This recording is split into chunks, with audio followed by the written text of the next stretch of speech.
Welcome back to Saturday's Sports Special. The world number 42nd ranked reggae girls registered their first ever victory against the world number 50 ranked South Africa, blanking them 3-0 on Friday in their friendly international at the Montego Bay Sports Complex. Jamaica's all-time leading scorer Khadija Bonishaw netted twice to lead the Reggae Girls to an impressive 3-0 win over South Africa in Game 1 of their two-match friendly internationals. Playing in the national colours for the first time since September last year, the World Cup star netted her first in the 55th minute. Captain Shaw returned with 7 minutes remaining in regulation time to notch her 57th international goal for Jamaica. Earlier in the contest, Siobhan Wilson had sent the Hubert Busby coached Reggae Girls ahead in the 29th minute from a direct corner kick. Coach Busby says while he was delighted with the result, he was more impressed with how the team executed his instructions.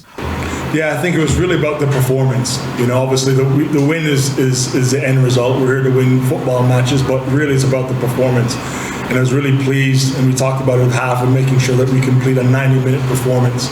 You know, we haven't kept some clean sheets, and we haven't done a good enough job, and that's the foundation of our success, is making sure that we're keeping clean sheets and keeping the opposition from scoring. And I think that's a really positive aspect to take out of this game. The win, Jamaica's first ever over South Africa, ended the Reggae Girls' 5-game losing streak, which started in February this year. Both teams had played to a 1-1 draw in the only other encounter in Durban in 2019.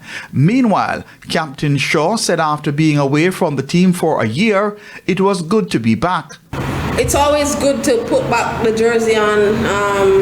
The past couple months have been difficult with my injury, but I took that time to work on myself mentally and physically, and I wanted to make sure that when I come back I was fully fit and fully raring to go. So when I got the call from Coach Busby, it was an easy decision once I was back playing, having the confidence. But back home in front of my people, my family, amazing feeling. The two teams will next meet again on Monday at the Montego Bay Sports Complex. Keon Reyna reporting for TVJ Sports.